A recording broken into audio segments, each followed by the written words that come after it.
Hello everyone. In this video, I analyze relationship and love philosophically. I use one of the theories I use in my research, phenomenology. So first I talk about some contradictions that people advance in relationships. And sometimes there's some things they say that seem to make sense because of the traditional way in which we conduct relationship, but they don't make any sense at all. So here it is. And do not forget to subscribe to the channel.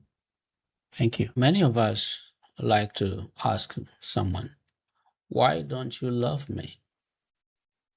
And they make it sound as if loving someone is a decision, that you decide to feel something about someone. Because love is a feeling, and you don't decide to feel. So these people confuse, they conflate a relationship and love. A relationship is a decision. You decide to contact someone.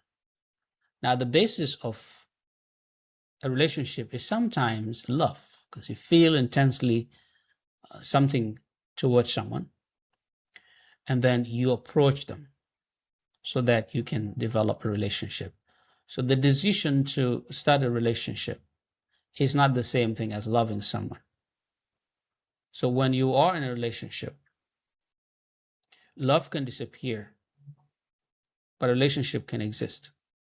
But sometimes you don't usually know whether love has disappeared, especially if what you rationalize as love is the manifestation, the outward actions of the person with whom you're in a relationship. So, for example, buying you flowers, saying I love you every day, validating you all the time.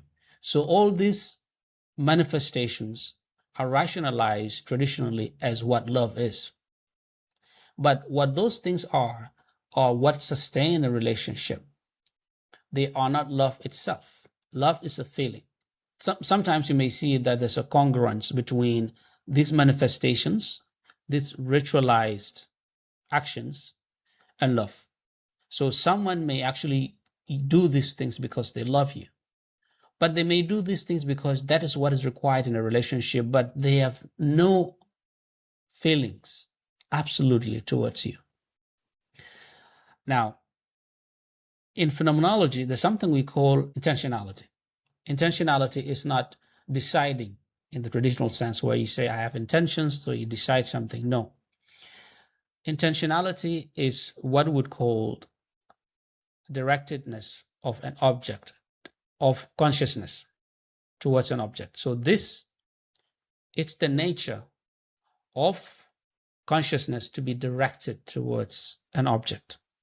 So there's something we call, quote unquote, aboutness. There's always aboutness when it comes to intentionality. It's always directed towards something. Now, not towards itself, but towards objects in the world. Now, if you look at this line, this orange line is the intentionality because it is always directed towards an object outside in the world. Now, this object, we call it an intentional object, or sometimes an object of intentionality. Now, the intentional content is what we would call in phenomenology a phenomenon. What you experience, what you see. So when you look at this gear, what you perceive is the phenomenon.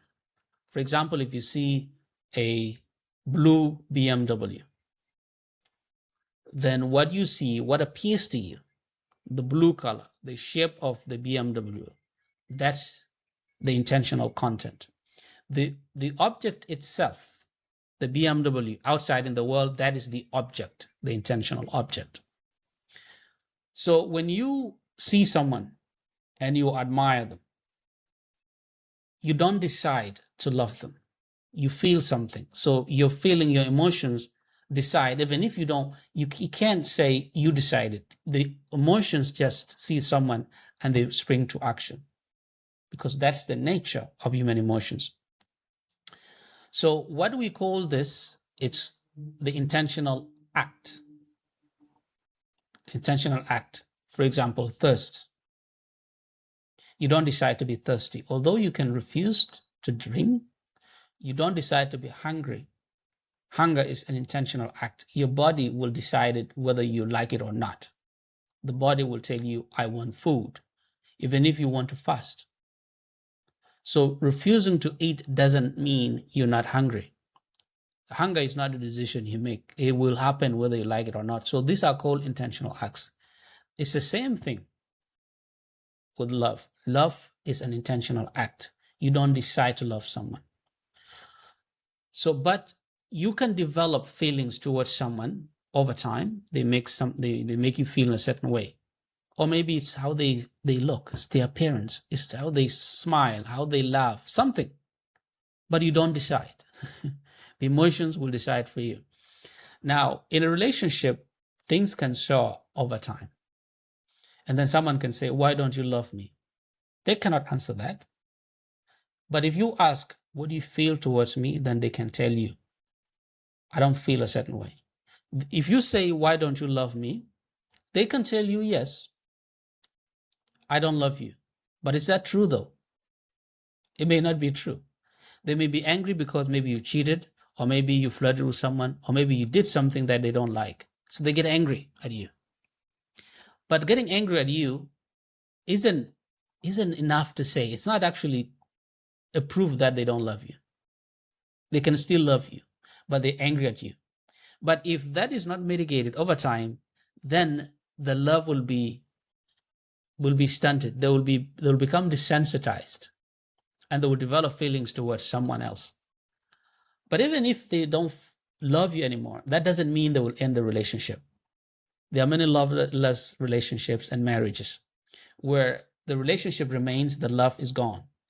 And what sustains the relationship are other things. It could be kids, it could be a sense of respect and understanding, familiarity you've developed, or other things. So marriage becomes transactional. Your investment you've made, the properties you bought, so it makes sense to remain together. But the love is gone, but relationship remains. That's one of the things people don't understand. So when someone says, why don't you love me? It is like they have to decide to love you. They can't do that. But you can do something that can make them feel towards you. It's not something they decide, but if you do something that brings back those feelings, then they can love you. But they will not decide it. It is what you do that will bring it up. That's the tragedy of relationships. So someone will say, oh, you don't love me anymore, as if they will decide, okay, I will love you. So when someone says, I will love you, they're lying. They can't. But if they love you internally, they can lie that I don't love you when they love you. That's why if you see relationships where someone is being abused, but they stay. Why? Because they still love that person. And people think, oh, this person is stupid, as if they will switch off how they feel. You don't switch off feelings. Even when those people, it doesn't mean they don't love them. They just decide to leave because of safety reasons, but they still love them. That's why people still get back. So the second part is what happens when people hallucinate. So they think about an object, but there's no corresponding object of intentionality. That's what happens. For example, when people imagine things, people who have mental health issues, they hallucinate. They see things that do not exist. So there's no object of intentionality, but there's an intentional object. There's no intentional object, but there's an intentional content. Although some philosophers would say that doesn't make any sense. So my point is, you don't decide to love. Love is an intentional act. It's the nature of feelings to feel. So, but what you can do when you feel like someone doesn't love you anymore, you ask them how they feel and ask them, what can you do to make sure they feel a certain way, or they bring back the same feelings they had when you got married. Sometimes you may not do it, they will be gone and that is it, and they may not come back. But sometimes they may come back. Not in full, but somehow.